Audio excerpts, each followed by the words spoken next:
My computer wants to act dumb all of a sudden. Like it didn't play my little clip. I was like, what the heck? What's up, anyways? Happy Tuesday. The studio ghosts do not want me to stream today. How's everyone doing? Give me 1 second. I'm having issues with something else. I'm like, yeah. What? It ended something on my other side. Why? Oh well. So what's up, everyone? Studio Ghosts are already having a ball with me today. Hold on. What is up? D Nice, Nerd Report, Julissa, Shelly, Ann, Lisa Boo, Wendy Corn, Tammy, Carol, Matthew, Joanne, Brandon, Leonore. How's everyone doing? How's your Tuesday going? Daniel, how's it going?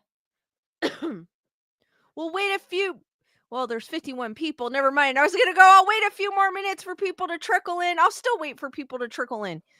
So how was everyone's weekend? Did you guys do anything interesting? I'll wait a few more minutes for people to come in. As always, guys, Skeleduck is somewhere in this background. I hide him every stream. If you guys don't know who Skeleduck is or what Skeleduck is, he is. Hold on. Let me find his picture. I'm not used to my computer. He is located in my upper left-hand corner, might be your upper right-hand corner. That is what he looks like. I hide him in my background. Just remind me by the end of the stream. Lisa Bugo's eating chocolate, so I'm good. Hey, nothing wrong with that. I just had some chocolate Teddy Grahams before the stream. Almost ate the whole box. I had to put them down. I was like, no, they're so good. Daniel goes the duck with big lips.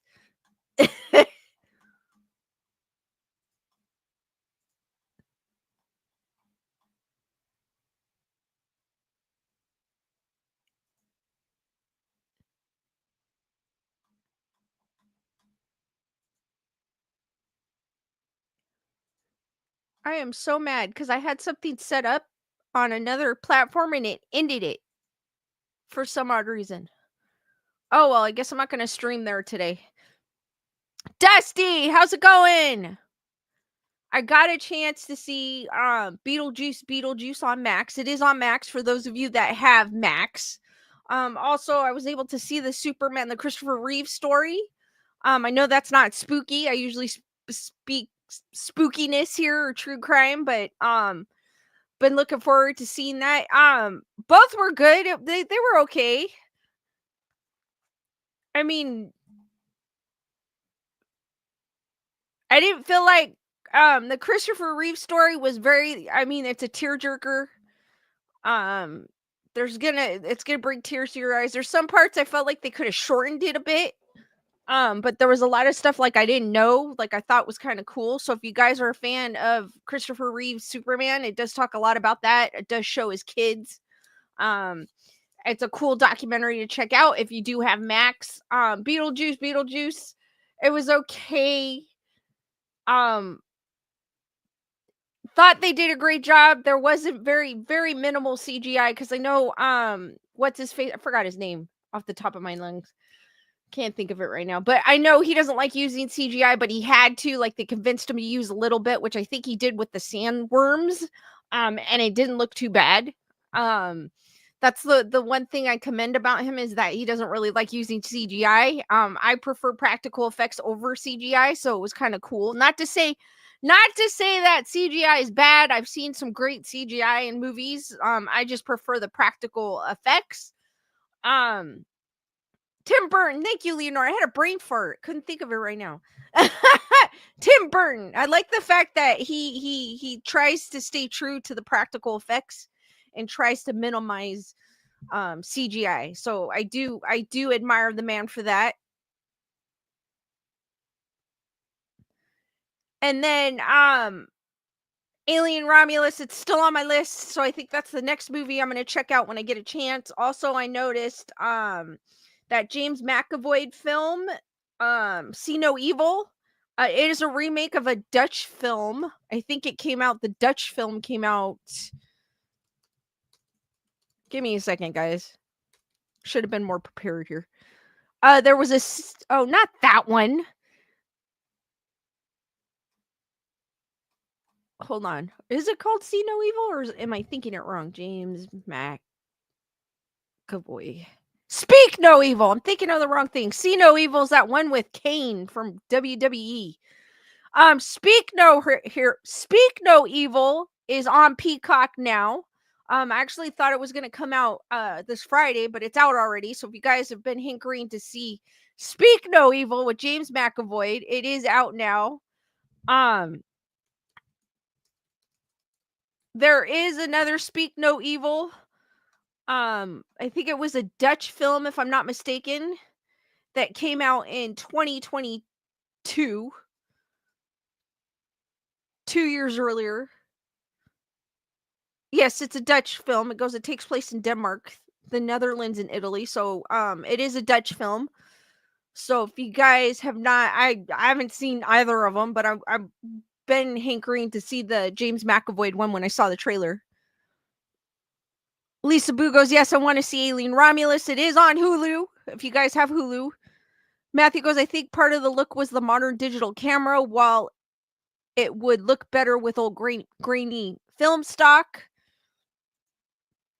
I know there's other things that are coming out as well.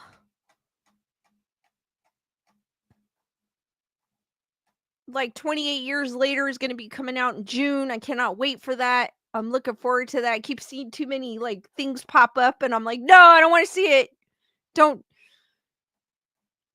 spoil it. Cuz sometimes when you see a trailer, sometimes it spoils too much of the movie. So I kind of like nowadays I kind of like stay away from it unless it's something that I don't really care about, then I'll watch it.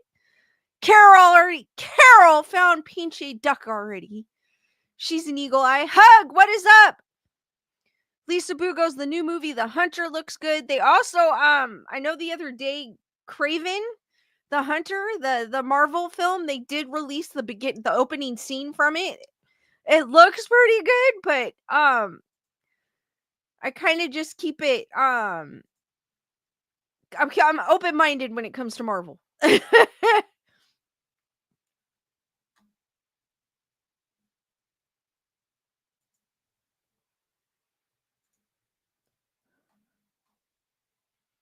Also, Final Destination. Yes, there's going to be another one. Believe it or not. And I love those films. I love Final Destination. I've said this before whenever I'm sure it's affected Robot. How's it going? I'm sure it's affected a lot of you when you're driving on the freeway and you see this truck. It doesn't matter what kind of truck or even a pickup truck with like stuff because it's moving with stuff on the top of it. I'm always going, yep, that's Final Destination. I'm not going behind it. But the creator has confirmed a release date for the 5th sequel. The creators of the original Final Destination film, Jeffrey Reddick, has taken to social media to confirm that the 5th sequel, Final Destination Bloodlines, will hit theaters on May 16th, 2025. This news was originally published in Variety. It has been 14 years since the last sequel. Whoa, that's been a long time. The original came out in 2000 and was an immediate hit, directed by James Wong. Amazing writer. He was one of the writers on the X-Files. Loved him. He's one of the best ones that was on the X-Files. Or am I thinking of the wrong one? I'm probably thinking the wrong one. Because I just came back from work, guys. No, it is him. I'm trying to make sure. I was like, wait a minute. I'm brain farting. Yeah, he was whenever he did an episode, I was so excited. It was him and Glenn Morgan. I just wanted to make sure because I was brain farting. And co-written by by Reddick. The movie follows a group of teens who escape death by a 747, or so they think. Death isn't one to be deceived, and it begins taking its victims one by one in a series of freak accidents. It is kind of a gruesome film because the accidents are kind of like, oh, but I always loved them. Zach Lepowski and Adam Stein are directing Final Destination Bloodlines, which is co-written by Guy Busick, Laurie Evans Taylor, and Jeffrey Riddick. Plot details have been kept under wraps, but Riddick teased a bit of the plot in an interview with Collider last year. The film dives into the film in such a unique way that it attacks it from a different angle, so you don't feel like, oh, there's an amazing setup, then there's going to be one wrinkle that can potentially save you all, that you have to kind of make a moral choice about to or do to solve it. There's an expansion of the universe that I'm being so careful, Riddick said, adding, there's an expansion of the world of Final Destination that I think fans are going to be really interested in and intrigued by. When I say it doesn't add a layer, it's not just, hey, if you murder somebody in your place, you'll live. It's kind of unearths a whole deep layer to the story that kind of, yes, makes it really, really interesting.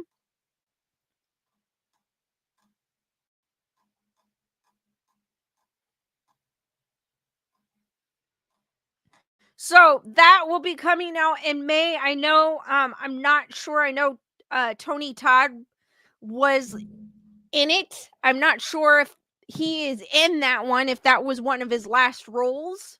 It'd be kind of cool. It'd be kind of cool. I'm stuttering for a second. It'd be kind of cool to see, like, if he was in it for one of his last roles. He has this iconic voice. Like, if he talks, it's like freaky. So we'll see. I can't wait. Jennifer Murray, what is up? Wendy, how's it going?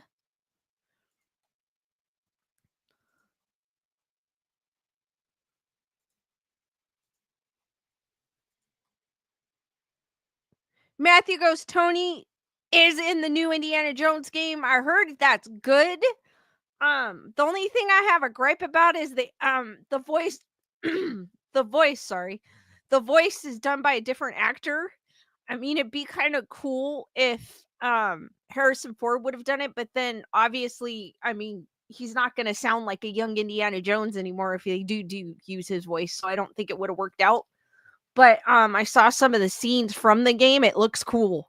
And I'm a huge Indiana Jones fan. Like, one of my favorite movies growing up was The Temple of Doom. Like, I was obsessed with that movie.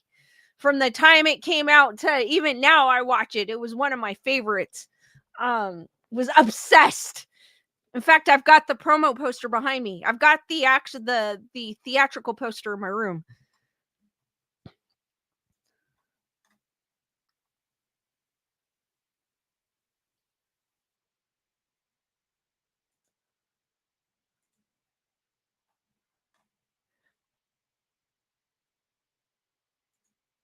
So, fairies. If you've been following me for quite some time, you know I like folklores and myths. And I know there's some people that do believe that fairies are real. I personally don't. I just thought it was kind of cool that it would go into the myth about fairies. And I do know some forms, don't quote me, I do know some forms of I don't want to say it's Wicca, but there's some forms that do fairy magic.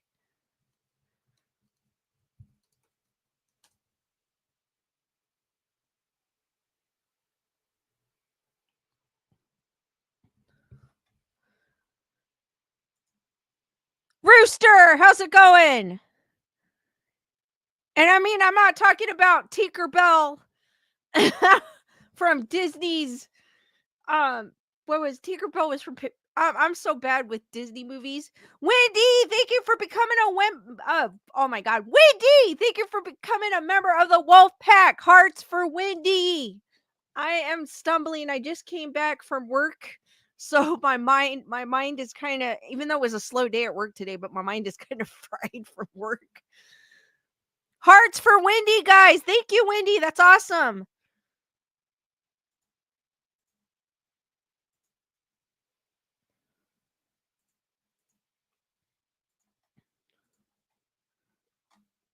So, did I click off of it? Hold on, guys. See, I told you I'm all off today.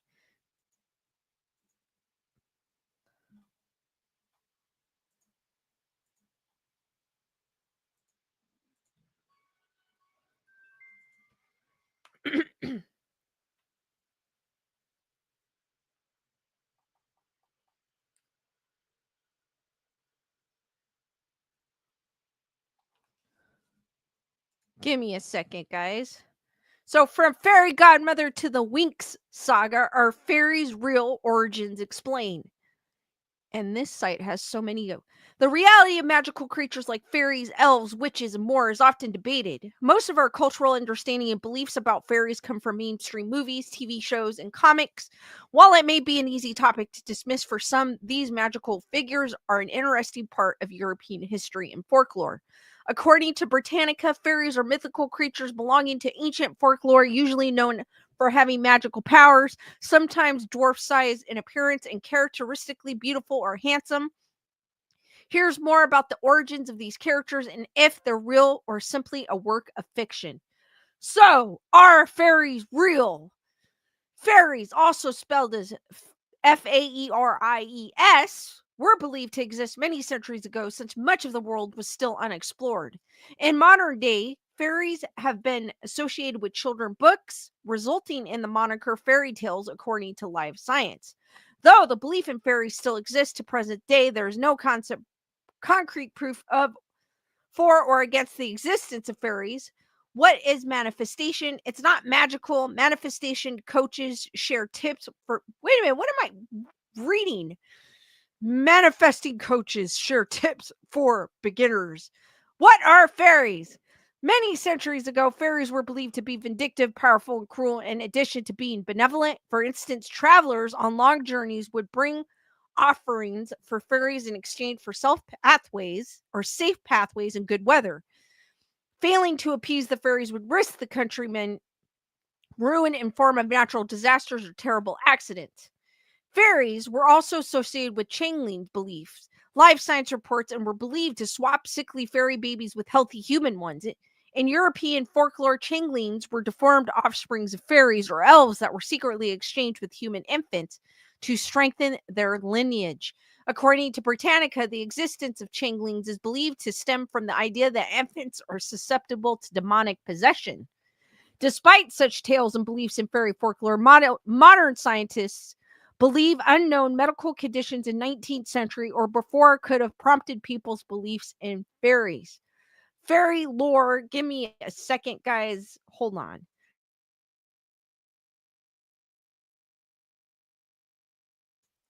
Sorry, I had to clear my throat. Fairy lore is particularly prevalent in Ireland, Cornwall, Wales, and Scotland and is captured in literature from Middle Ages, according to Britannica. In the U.S., the Cherokee tribe of North Carolina believed in Unwi Sunseti, or little people, equivalent to fairies of European folklore and Cherokee mythology. The Unwi Sunseti were benevolent spirits who sometimes helped humans in Cherokee stories, but also had powers and could punish people who were disrespectful toward them. What do fairies look like? Matthew goes, some places fairies are more troll like. True. Over the course of centuries, fairies have taken different appearances in different legends. Fairies have been generally portrayed as human like in appearance with magical powers, allowing them to alter their size and unusually small to human sized. In Orkney, Scotland, fairies were portrayed as short in stature, dressed in dark gray, and sometimes seen in armor. Modern depictions of fairies included gossamer wings and pointy elf like ears, among other typical fairy characteristics. Some popular game, books, and movies that had fairy characters included the Godmother from Walt Disney's Cinderella, Final Fantasy, The Legend of Zelda. Oh yeah, because you would go with the Legend of Zelda, you would go to the lake and there was a fairy that would refill your meter. The Fairy Godmother from Shrek 2, Winx Club, True Blood, Tinkerbell, Maleficent, Fate, the Winx Saga, Blue Fairy from Pinocchio. Just to name the few. So this article is basically saying they can't say that fairies are real or not real, but it is in folklore.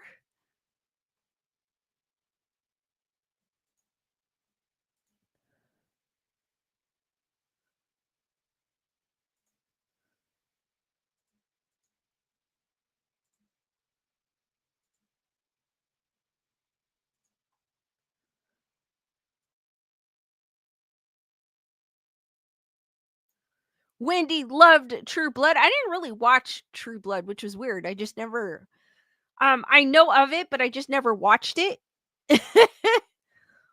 But there's a lot of shows that I hadn't watched and I probably would have like been super into it.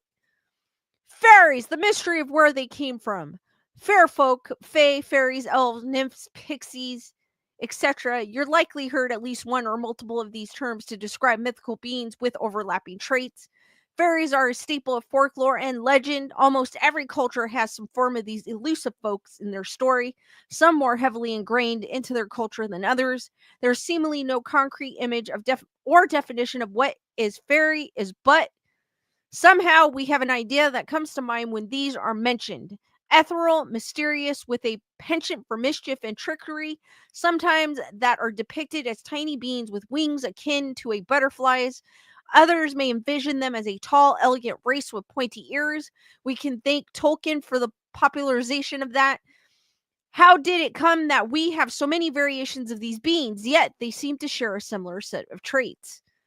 There's no one specific origin point that fairies originated from, their varying forms coming most significantly from the oral traditions of Celtic, Germanic,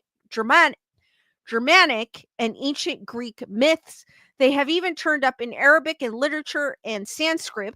However, the common image of what we consider a typical fairy is largely drawn from European influences that predate Christianity. Christianity played a very significant role in giving fairies a negative connotation, denoting them as a demon with mischievous and wicked intent. Beforehand, it is believed that they were worshipped as deities.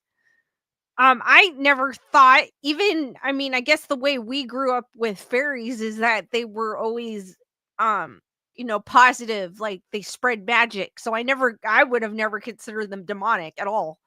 I mean, it would have been cool to see a demonic fairy, like a nowadays we've got poo, blood, and honey. Like they're taking all the open domain characters and turning them into horror icons, which I'm all for it. It's just the execution where some of them kind of failed at. It'd be kind of cool to see a demented, Tinkerbell. Um, it would. I don't know. I just would think that was super cool. I would have, if they made a plush doll of a demented Tinkerbell, I would buy it.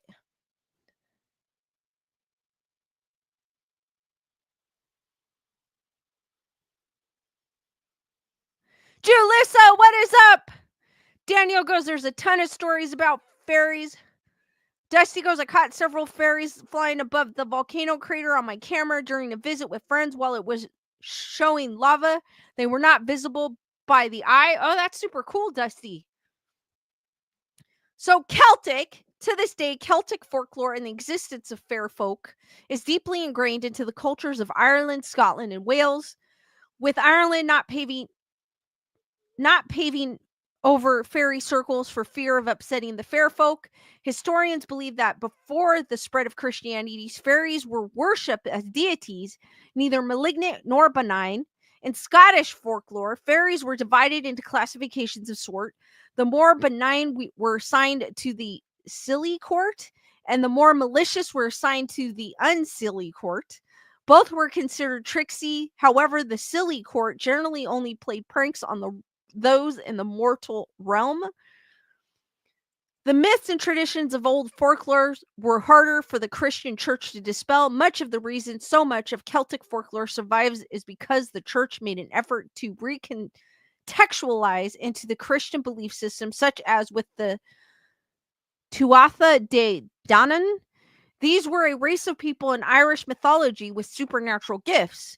In the current day, they are referred to as fairies, but historians believed them to have been worshipped as gods and goddesses in ancient Irish culture.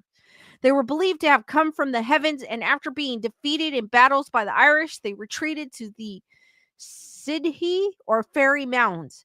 Much of our understanding of fairies is heavily influenced by Celtic and Germanic folklore, thanks to the works of Hans Christian Andersen, the Brothers Grimm, and J.R.R. Tolkien, who borrowed much inspiration from Celtic and Norse mythology, such as the myth of Beowulf.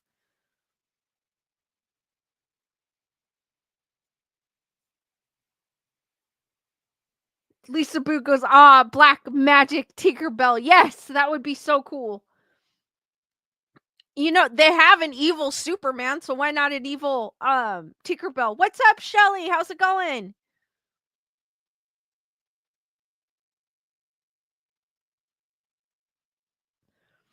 Germanic. It may not surprise you that Germanic folklore shares many traits with Scandinavian and English folklore due to being descended from Germanic based cultures that settled those areas. It is largely thanks to the efforts of the Brothers Grimm and renewal of interest in folklore during the Victorian era that we still know so much about key figures in the pantheon of pre Christian Germanic mythology. When it comes to fairies, Germanic tradition tends to lean more toward what we consider elves by today's standards, tall, immortal, wise, and ethereal beings that lean toward the benevolent side. Elves, though, they in Lord of the Rings, they're portrayed they they are kind of like the Highlander. They don't die. Um and they're like strikingly beautiful. Um, I don't know, I never even elves, I never considered them evil. So it's kind of weird hearing that they're saying like tricksters maybe, but not I've never considered them like demons or evil or I mean maybe like a gnome or something. Maybe.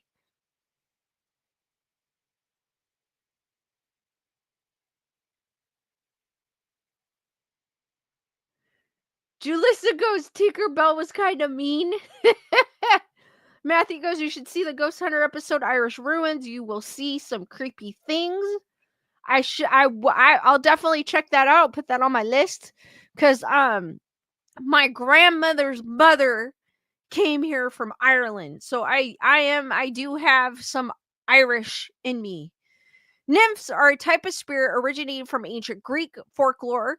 They are nature deities strongly associated and often confused with fairies. Unlike Celtic and Germanic folklore, ancient Greek mythology largely avoided the recontextualization that the other cultures did, largely because most of the texts were lost and not many people would have still practiced it. Most of the information and texts we have today were translated and kept safe by Muslim philosophers. The Crusades and subsequent few hundred years saw a heightened interest in ancient and Roman culture, with the Renaissance being the pinnacle of this trend. Nymphs were divided into subgroups: the naiads, freshwater nymphs, or the nereids. I'm butchering this. The nereids, sea nymphs, the oreads, mountain nymphs, and the Malay ash tree nymphs, who were said to have been created when the Greek god Uranus was brutally castrated by his son, the Titan Kronos. His his castrated body part were then thrown into the sea, creating Aphrodite, and the blood from the injury formed the giant, the Furies, and the Malay. Really? So a castrated T was thrown into the sea and it created Aphrodite? Very interesting. Some of these Greek stories are crazy. Leonardo's Tinkerbell is already bad. She tried to get the Lost Boys to shoot Wendy down, then told Captain Hook where the hideout was. True. And well, it's been a while for me with Peter Pan. It's been a long time. Fairies have been a popular part of fantasy for hundreds of years, though it was during the Romantic and Victorian eras that they truly saw the revival of fantasy and an interest in the folklore of Europe. Authors such as Walter Scott W.B. Yeats, C.S. Lewis, Tolkien, the Brothers Grimm, and Hans Christian Andersen cultivated European folklore and pulled from Celtic, Norse, and Germanic mythology when creating their original text. Of course, with so many cultures sharing similar ideas and myths, there is bound to be regional shifts and crossovers. This is likely why there is no clear-cut image or definition of exactly is a fairy, or definition of what a fairy is exactly. For the last 200 years, there have been a gradual push to explore and learn more about and connect with European heritage and move past the Christianization that happened to so many of these cultures. In today's culture, I'm sorry guys, I cannot read. The classic image of a fairy with wings tends to be more associated with the New Age movement and the revival of Wicca. These mythical beings captured our imaginations and give us hope that there is an element of the unknown and fantastical just hidden away, that some of the stories we are told as children might have some truth. So, guys, do you believe somewhere along the lines that fairies had existed in a land far, far away? Wendy was named after Wendy and Peter Pan. Actually, that's kind of cool. Shelley goes, they sure did think these stories through all the way. No, they did not. Especially some of these Greek folklores. I love them. Don't get me wrong. I love folklore. But Aphrodite was created when they threw a castrated Testicle, into the water. Yeah. Lisa Boo and Leonore want to believe. Matthew goes, if that ghost hunter is to go by, yes, still here. I mean, I don't believe, I've heard of people, like I said, in the Wicca religion, there are people that do call upon fairies when they do rituals. I personally don't. I mean, I guess I'm kind of with you guys. I'm open. I would want to believe because I love folklore. I love the stories, the myths. I mean, we really won't know because, like I said, the stories back then weren't really written down. It was told most likely by mouth. So whenever you tell something by mouth by the 20th person, it has changed. It's like gossip. Someone goes, oh my God, you know what so and so said? So by the 20th person goes, so and so said this and did that when that never happened. So it's kind of it's the stories are definitely interesting, but it'd be cool to have a glimmer of hope that fairies had existed in a time long ago. Dusty goes, I believe fairies are silent protectors. Daniel believes that most folklore is true. Carol goes, I agree with you, Carol. There is always some form of truth in all stories. I totally agree. I mean, it's like with Bigfoot, Loch Ness. I believe that someone saw something. I do like what Carol says. There's always some form of truth in all the stories. So I believe the Greek folklore. I believe like um the Wailing Witch, whatever kind of stories that what folklore that we have that in different states. I believe there's some sort of truth to it. It may not be exactly what the end product of what we know it could be, but I do believe that there is some truth to these stories.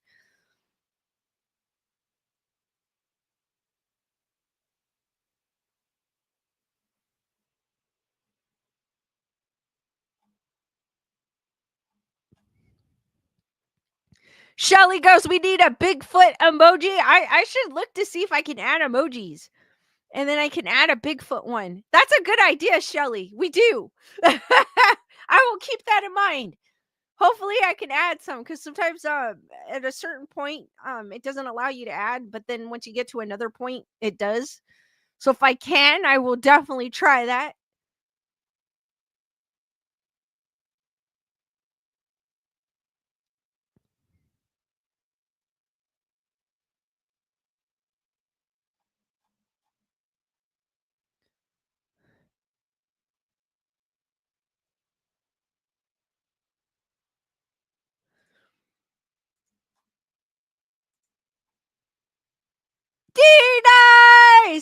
Thank you for being a member of the Wolfpack for 20 months.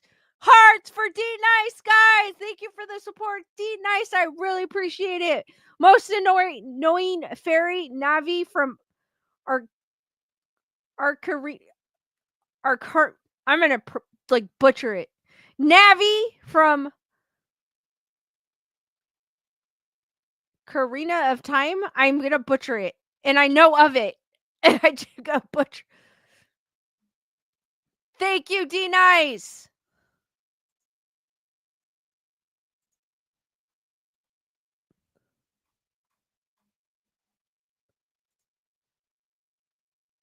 D Nice goes, Legend of Zelda, Lisa. She's like, Lisa, you should know that.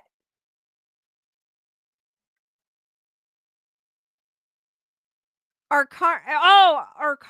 can't pronounce it. Arcana of Time. I do know of it, D Nice. I do. Now that you said Zelda. I haven't. The only Zelda I've actually played was the Nintendo one. So I am way behind when it comes to Zelda. The original 1980, I think it came out in 1986. Zelda.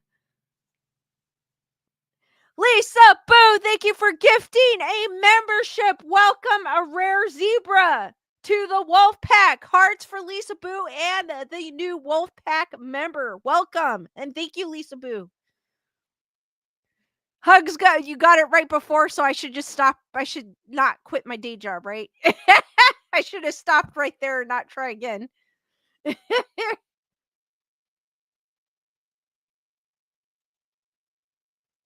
Daniel goes, I first played Zelda on a 486 computer. D Nice goes, you're good. I played it on the Nintendo DS.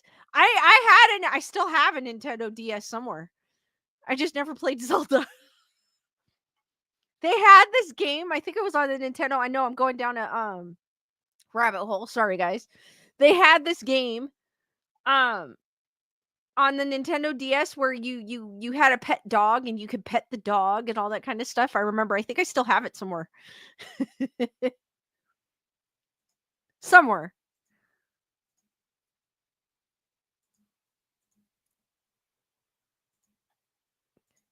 I know the previous article kind of mentioned some Irish folklore, but I don't know if this one would probably go more in depth than the previous one.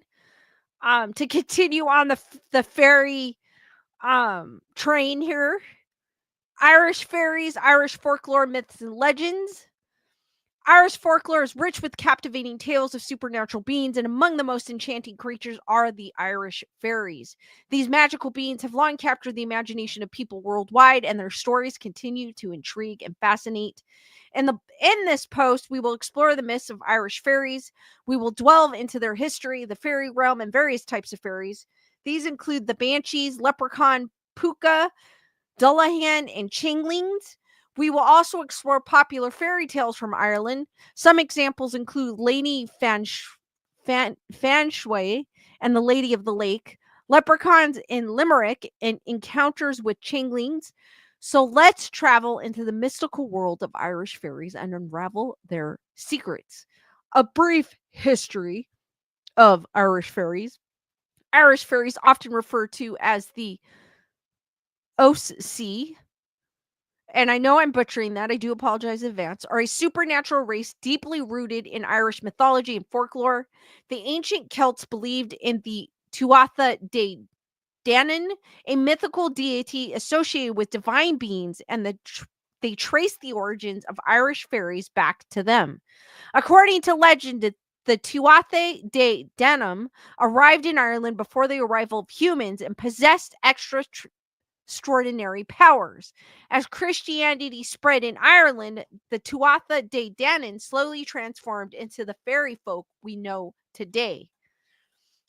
The fairy realm, also known as the Otherworld, is a mystical dimension believed to exist alongside our own. Whispered tales speak of an ethereal land brimming with breathtaking beauty where various magical creatures, including fairies, inhabited an enchanted splendor. In Irish folklore, certain places called fairy trees or fairy forts hold the entrance to the magical world of fairies.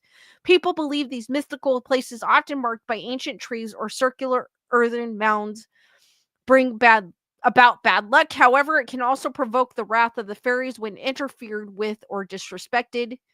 Types of Irish fairies.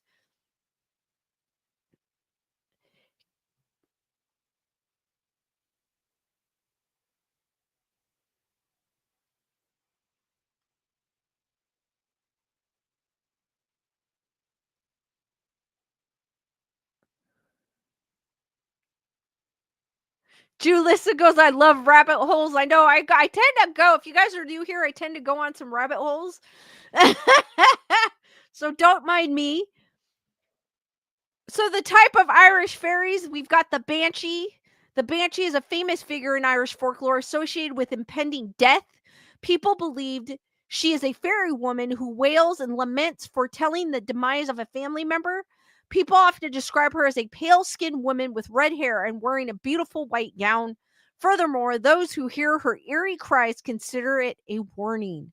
Leprechaun. We all know a leprechaun. We even know the horror movie Leprechaun. That was, I think it was Jennifer Aniston's first role, if I'm not mistaken. Perhaps the most well-known of all Irish fairies is the leprechaun, is a mischievous little creature. They are also famous for their love of gold and their shoemaking skills. People often depict leprechauns as small old men with beards who wear green clothes and a hat. Legends say that if you catch a leprechaun, it must grant you 3 wishes in exchange for its freedom. A polka or puka. The puka is a shape-shifting fairy known for its mischief. It can transform into various animals, often appears as a black horse with fiery eyes. The puka plays pranks on humans, but it also helps by guiding lost travelers or protecting animals. The Dullahan. The Dullahan is a terrifying fairy associated with death and darkness. The headless horseman rides through the night carrying its own severed head as a lantern. People believe that to encounter the Dullahan is a sign of immediate death. The Changelings, which we've heard before. Changelings are fairies that replace human infants with their own kind of fairy. Sometimes these naughty creatures resemble unhealthy or disfigured kids, causing people to think fairies took their own children. People believe that changelings have special powers and can identify them by their unusual behavior or physical traits. The legend of fairy sightings in parts of Ireland. Julissicos never thought of a leprechaun as a fairy. I did not think I didn't think of that either.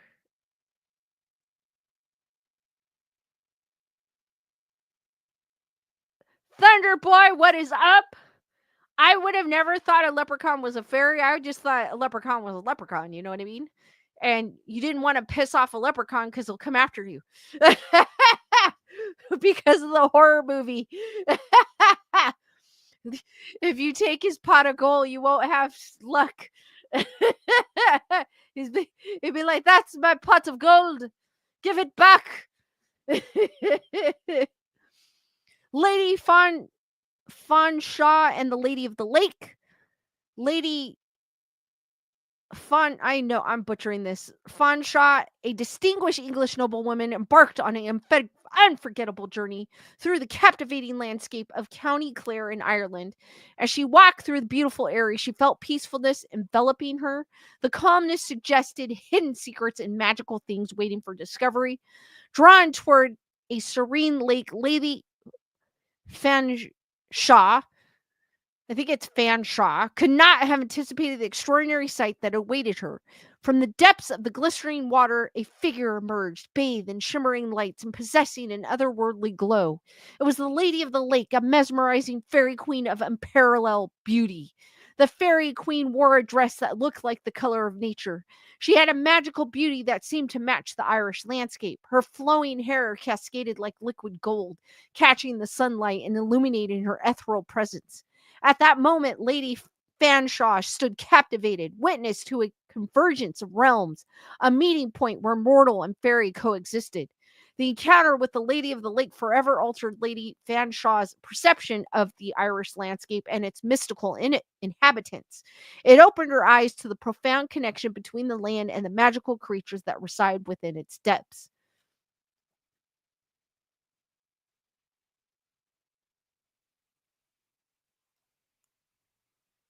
Matthew goes, Honey, I Shrunk the Kids TV show had leprechauns, but they are normal size. They're the same size as regular humans, not small. Delay Lex, how's it going? Leprechauns in Limerick. Limerick City in Ireland has a renowned association with mischievous leprechauns. People know these elusive fairies from their ability to grant wishes and outsmart those who try to catch them. Legends of encounters with leprechauns have captivated both locals and visitors alike.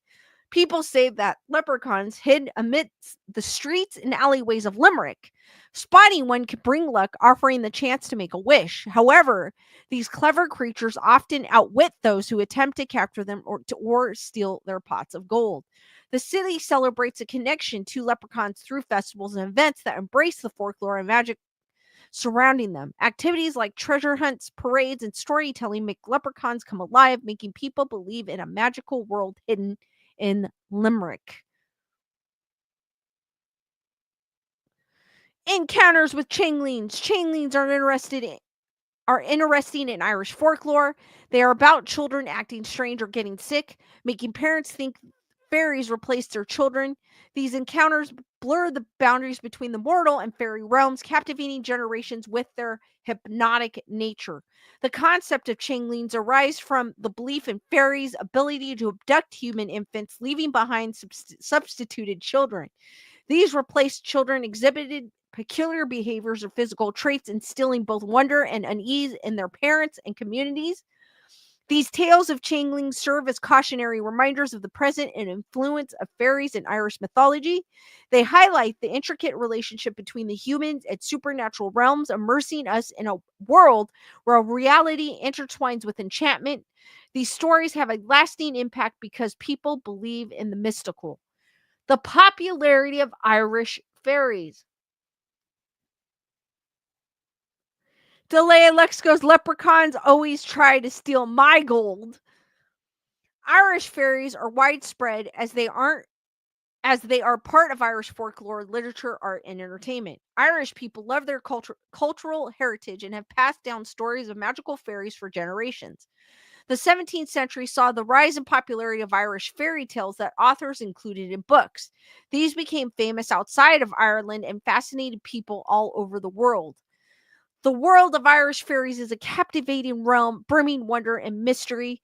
Irish folklore and mythology have embraced an array of magical beings, ranging from the mischievous leprechauns to the haunting banshees. These enchanting creatures hold a significant place within the rich tapestry of Irish folklore. Stories of fairies in Ireland are still captivating and inspiring, creating a magical atmosphere, enhancing the country's beauty. Have you ever encountered a fairy, or do you have any thoughts or experiences to share about Irish fairy mythology? Please share your thoughts. I have never had an encounter. I do on a trail I hike. Someone made a fairy village, so it's kind of cool. Every time I walk by, I smile, like a little village, like here, like pictured here. Um, they actually put like a fairy door in the tree, like up against the tree. So I thought it was kind of cool. I don't collect. I collect garden gnomes. Um, like or gnomes. I love gnomes. Like I have my. I should have brought my Christmas one out, but I have my Halloween one out right there. But I do like gnomes, and I collect gnomes, so I have gnomes like all over the place here. Shelly goes, the Irish can be mischievous. Exactly. Dusty goes, I'm gonna butcher it, Dusty. I do apologize in advance.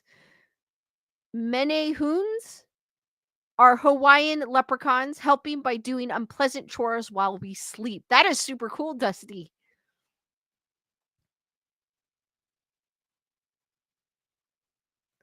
Austin Powers Patty O'Brien. Yeah, they're always after my Lucky Charms. Why do people laugh when I say that?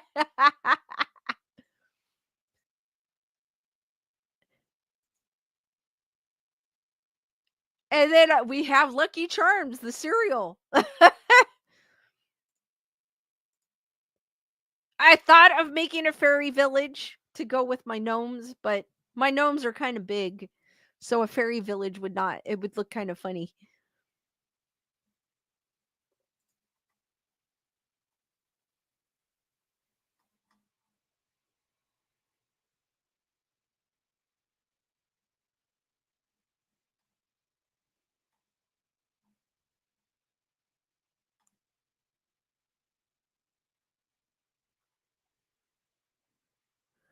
Wendy's like, I got to move to Hawaii. Every place has some. I'm finding more and more that like every place has the coolest folklore.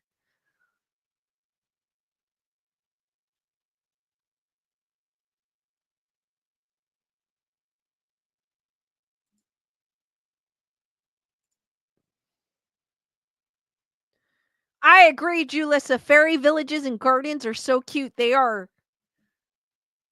Though I have most of my gnomes are pretty much. I don't put them outside. I have them inside. Like I have them in my room. I have some in here somewhere. I don't have any on my desk though. That's like the weirdest thing. But I do have like I have drunken gnomes.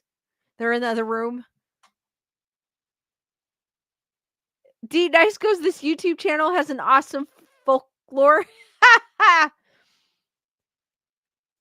And then I have horror ones. I got a zombie one somewhere too. Somewhere behind me. I probably have one. Oh, I do. I have a cat, but you can't see it.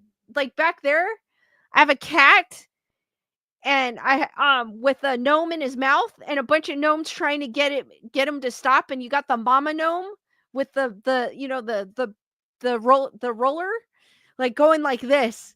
But it's behind me. You can't see it. Shelly goes, my roommates are gone and I have the place to myself. That is super. That is the best. Sometimes it's cool, but sometimes it's like, sometimes it's much needed. D Nice goes, the beachy duck ain't shy tonight. No, he's not.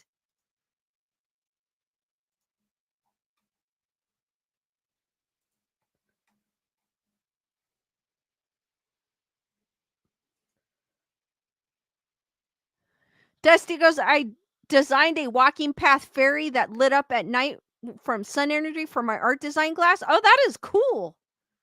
That is super cool. I wanted to get a lit up one. I just haven't found one that I like yet. You know how you see them, you're like, oh, that's cool, but I like there's one that I'm looking for that if once it catches my eye, then I'll probably get one.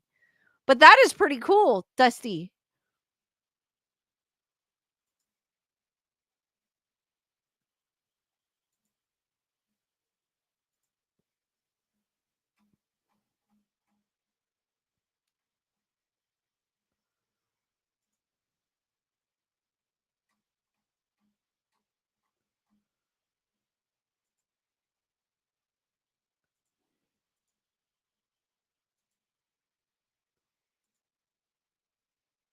So, paranormal investigators sworn by potty mouth entity in abandoned West Country graveyard.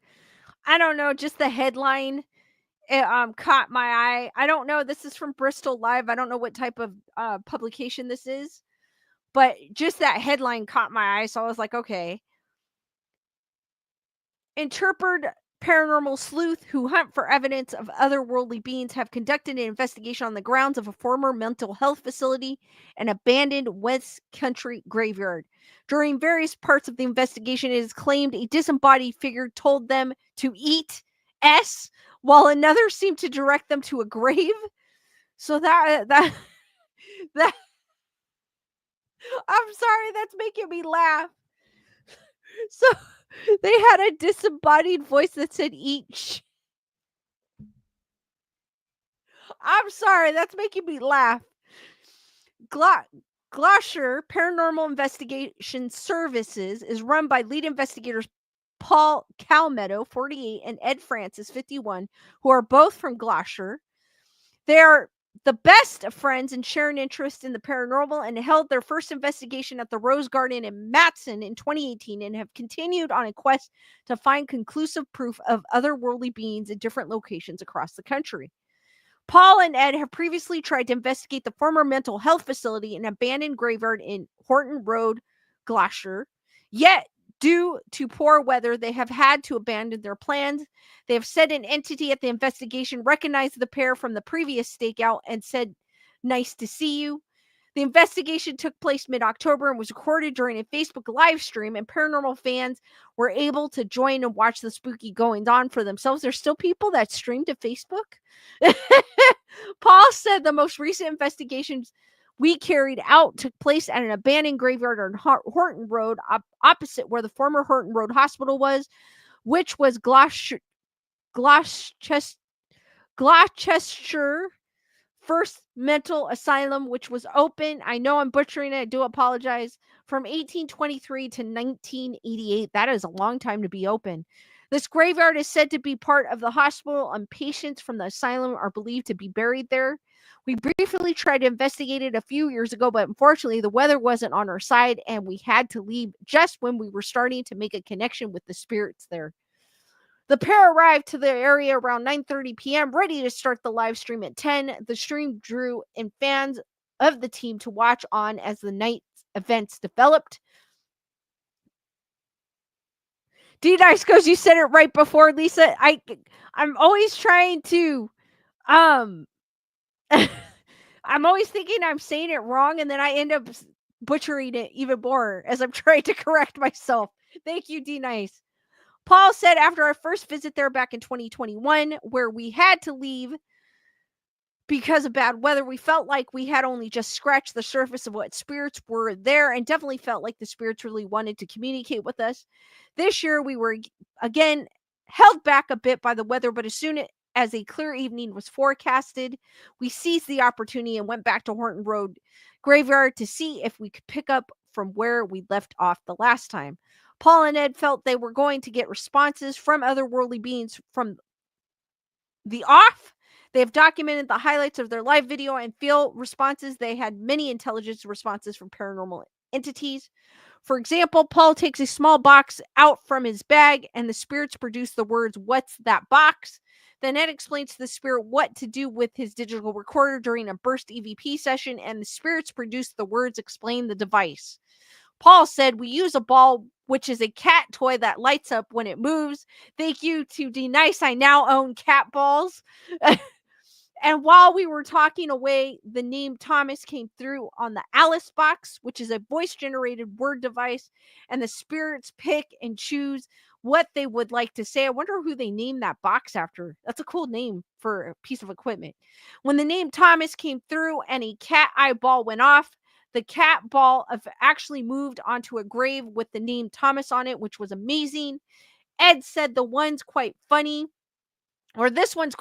While moving around the graveyard, a spirit asked a question through the spirit talker asking, 'Am I dead?' We responded by telling them, 'Yes, you are, sorry.' And then the spirit generated two more words for us. 'Eat S.' We came to so so so allegedly the spirit said, 'Am I dead?' And they said, 'Yes, you are, sorry.' And then they responded back, 'Eat shit.' I like that ghost already. I want to meet that spirit. We came to the conclusion that it must be a spirit in denial, doesn't want to believe they are actually dead. The engagement ROM, the entities did not stop there. The world abandoned came through on the word box, and the pair believed there was in reference to the abandoned graveyard where they were investigating. So here are the two men. Paul said the spirits produced the word abandoned, which made us think about how the graveyard is abandoned and nobody takes care of the graves anymore, causing them to become overgrown and almost invisible in places. Ed started removing some of the ivy and leaves away from a nearby grave, making it more visible, and the spirits produced the words, 'Thank you so much,' and also said that it was nice to see us again. Paul and Ed have been busy in the paranormal investigation work in recent months, and it has taken them into a new realm of television." That is, I'm sorry, I want to meet that spirit. I do.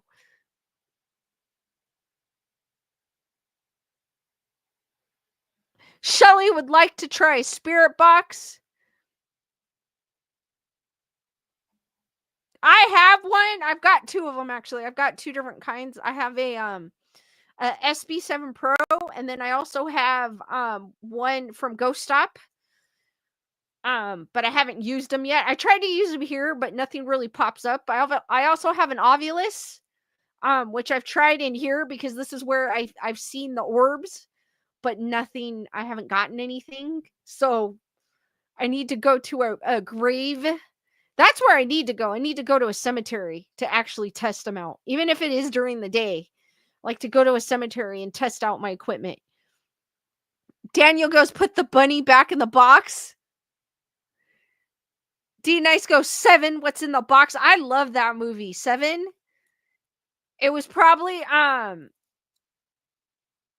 it was the first movie because I remember they were transitioning from VHS to CDs, and I remember it was the first movie that I got on CD. Or on DVD. There you go. They weren't Blu-rays yet at that point. DVD. So I thought, well, Daniel, yes, a Tesla could do it.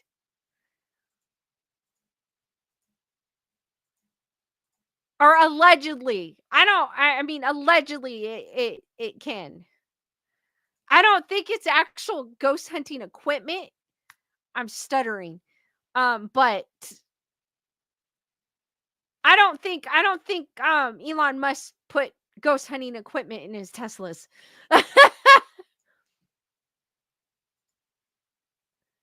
But D Nice does had shared a compelling video of her dad capturing something in his Tesla, which makes me believe that yeah, it does pick up things that we possibly can't see. Matthew goes, Twister was the first film released on DVD. 7 was the first one that I bought on DVD. There you go. I remember it was the first one that I bought. I don't know.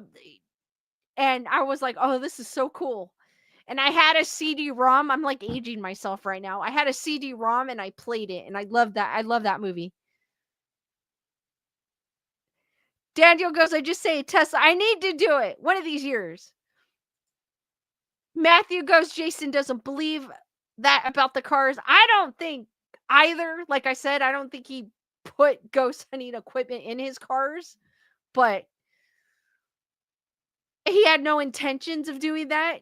So it's up in the air, but also too, like I said, D Nice shared a video where her dad had caught something and there was nothing behind his car, and it was showing that there was something behind it. So it's crazy.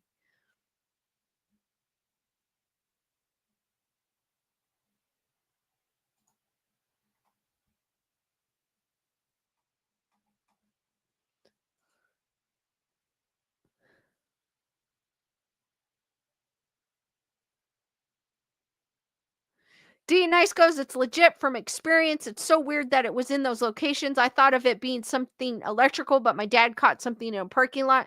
It also showed something in your garage too, as well.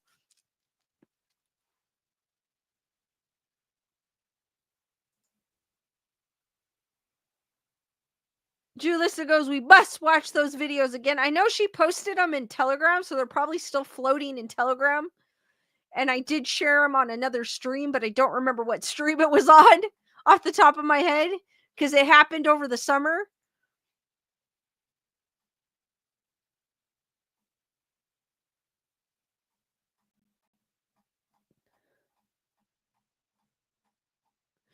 All right, guys, I'm going to open it up for questions. If you guys have any questions, criticisms, are any of you guys done with your Christmas shopping?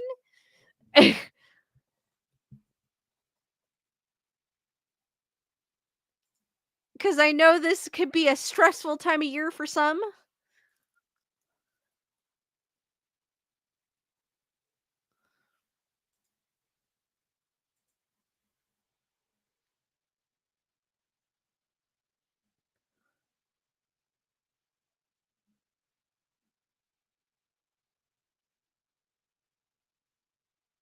Shelly has not even started with her Xmas shopping. I've got some of mine done.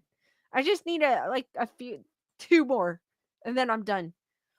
I kind of start with Black Friday, so and then usually actually I start before that because I have things in mind. I just haven't bought it yet.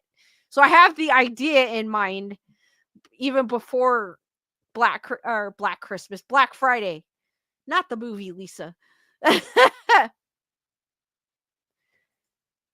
I started some, Leonore. Haven't I just have like a few more to purchase and then I'm done. D Nice goes, we still need to beat up. I finished my we do for sure, D Nice. Lisa Boo goes, usually done by now, but not this year. It's because it doesn't, because this year has gone so quickly, it doesn't even feel like it's Christmas. You know what I mean? It doesn't. It doesn't feel like it's already December. I can't believe, like, I remember being excited because it was October 1st. Like, and that seemed like it was yesterday, and now we're already like December. It's crazy how time flies. And then we're gonna be at the new year already. Super crazy. Before we know it's gonna be summertime again.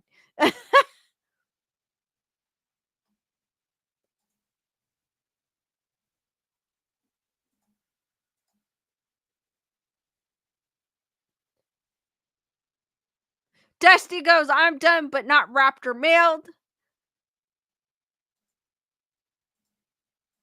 yet. I mean, that's actually you're still done. You just have to wrap. At least you've got you know what I mean? You got the gifts already.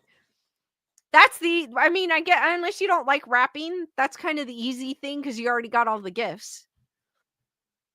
Julissa goes, the days go by too fast. They do. Wendy goes, it was so warm today and rainy, and tomorrow snow. That is crazy.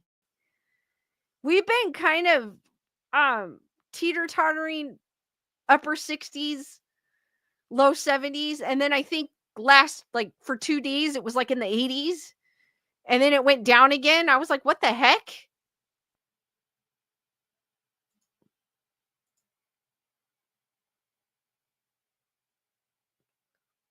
Tammy's like, it's cold. D Nice goes, everything is organized into boxes for my boyfriend's family, mine, and my friends. That's super cool. Always good to be organized. I kind of have my stuff strewn around, but I know where it is. So I guess if I know where it is, that's what counts, right?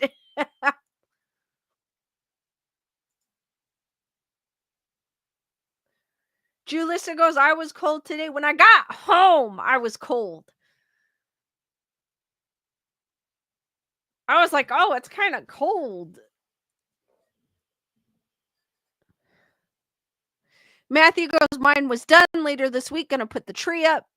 Daniel goes, 15 degrees last night. What the heck? That's crazy.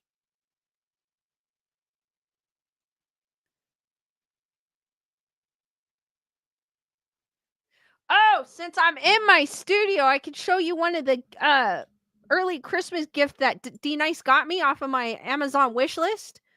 Um, D Nice got this for me off my Amazon wish list, and it is super cool.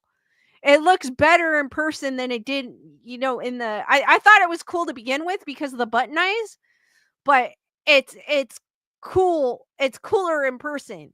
So thanks again, D Nice. She also got me the cat balls, but this is so cool. And I have it right here on my desk. I just haven't been in my studio in a while and I couldn't show. Carol's about done with the shopping part.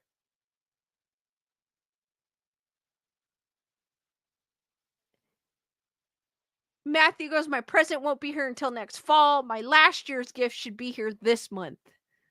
Super cool. That is crazy, Daniel. But to be honest with you, I like the cold better than the heat. Because it's easier. Like, I could pull on my heating blanket. I could put on, blankets. I could put on layers. When it's hot, there's not much you could do except have an air conditioning. If you don't have an air conditioning, you're kind of screwed.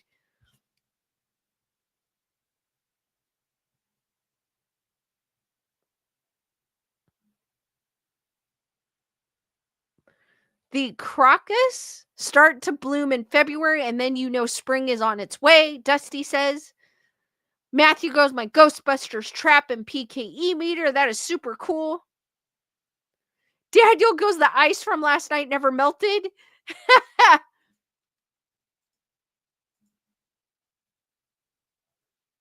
I'll give you guys a few more minutes to check out Skeleduck, to look for Skeleduck, and I will reveal his location. I'm still mad that I set up something on another streaming thing and it ended it for no reason. That made me mad. I think that's what at the beginning I was stumbling because I was thinking about that. No ice here though. We're supposed to have winds, like Santa Ana winds, and I think some parts of the city I live in, they're shutting off the power, and there's people complaining about it already. This part of town we didn't, or this side of town, because there's a north and a south. I'm on the north side, and they didn't really say anything about the power being shut off, so hopefully it won't get shut off. Matthew's like 68 right here in Florida. I think we're colder than you, Matthew. We're 57. We're colder than Florida right at this moment.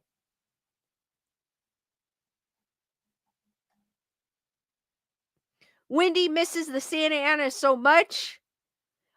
We had a little bit of wind last night. Somewhat of a breeze today, but I think it's supposed to kick up. D Dice goes, my boyfriend is on. Yes, he is.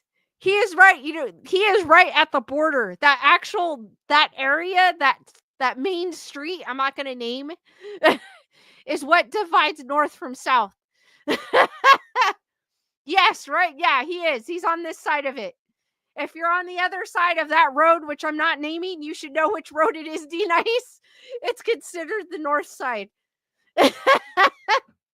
Which is the side I'm on. I'm not too far from your boyfriend, D Nice.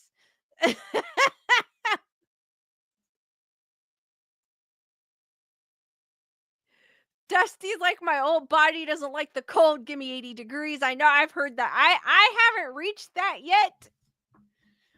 So I still like the cold, but I totally understand Dusty.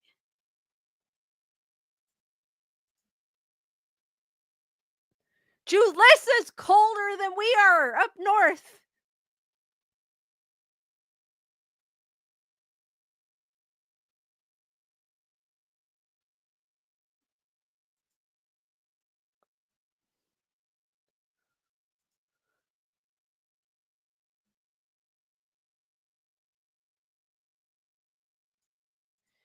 If you're just tuning to Grayson Report right now, we talked about fairies and Irish folklore.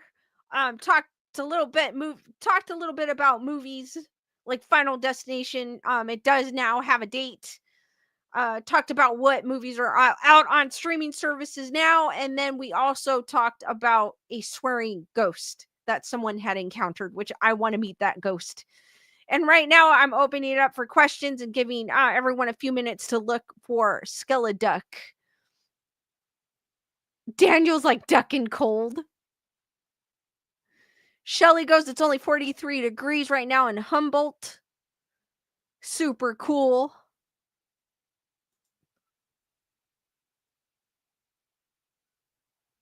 Tammy goes, it feels like 33.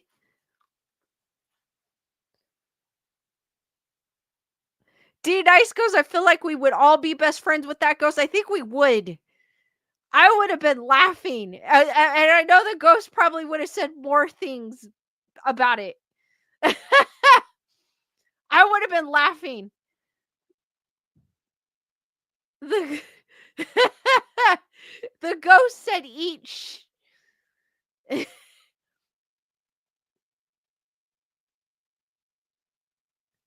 Thank you, Wendy. I appreciate that. Love this show. You're amazing. Thank you, Wendy. I totally appreciate that. You're awesome.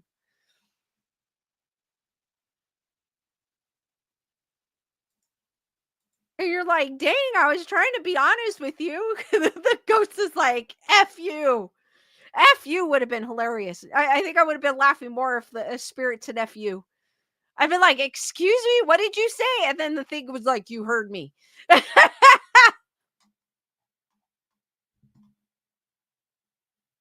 Shelly goes, that's my kind of ghost.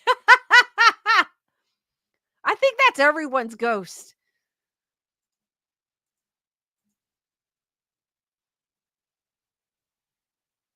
And then we'll be like, well, a good evening to you too. All right, guys, Skeleduck, if you hadn't found him, I know some of you did, is right there. It's on my left-hand side, might be your right-hand side of the screen. His tail is sticking out.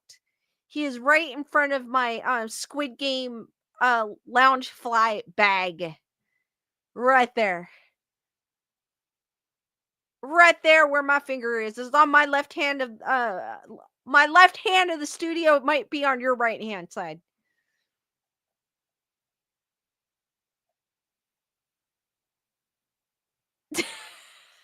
Daniel goes, my favorite ghost or Ghost in the Nude. I thought of calling a show Ghost in the Nude. Just for the hell of, as an homage to Daniel. Because that's what Daniel, a little inside joke for those that don't know, Daniel, because I Google Ghost in the News, and he goes, it sounds like you're saying Ghost in the Nudes. I thought, I'm no kidding. I was going to do that as one. And it's like, yes, today's show, we're talking about Ghost in the Nudes.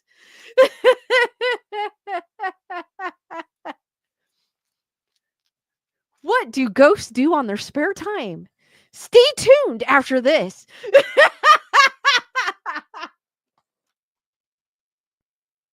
Today we meet Charles. He's a 49-year-old ghost. He likes to spend his evenings reading the newspaper, moving inanimate objects, closing doors. He might scare you, he may not. It just depends on his mood.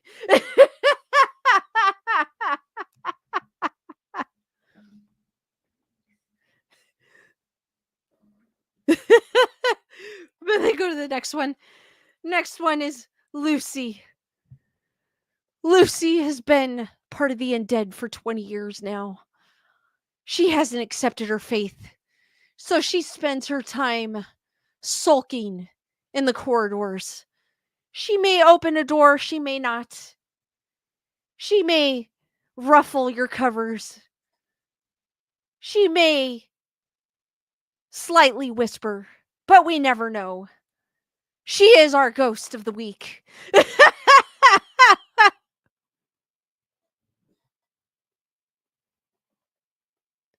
D-Dice goes, I was looking at the wrong one. I was looking at the one next to the blue bunny day. Oh, yeah, that's not Skeleduck, guys. I forgot he was back there. Sorry, guys. That is Skeleduck's brother that goes to the gym. I haven't named him yet. But yeah, he's the bulkier. He's ripped. I forgot to mention that because I forgot he was back there. Daniel's like, what did I start?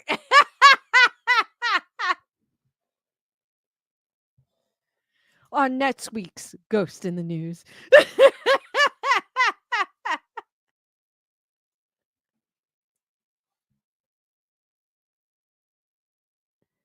Dusty goes at 67 in my mountain cabin.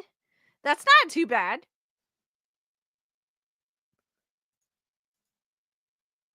He's Skella Arnold.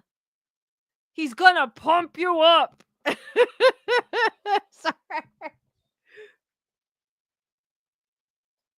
Oh, yeah. Matthew goes, at least it wasn't Fairy in the Nude. Daniel, I do have a Robo Duck. It's small though, but I do have a Robo rubber ducky. It's another room. D-Dice goes, that's not Skeleduck, that's Skelebuff.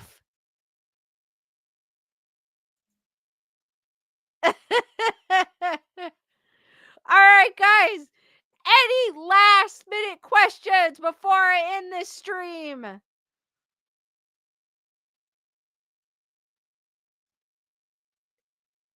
Daniel goes, we are Hans and Franz, and we are here to pump you up.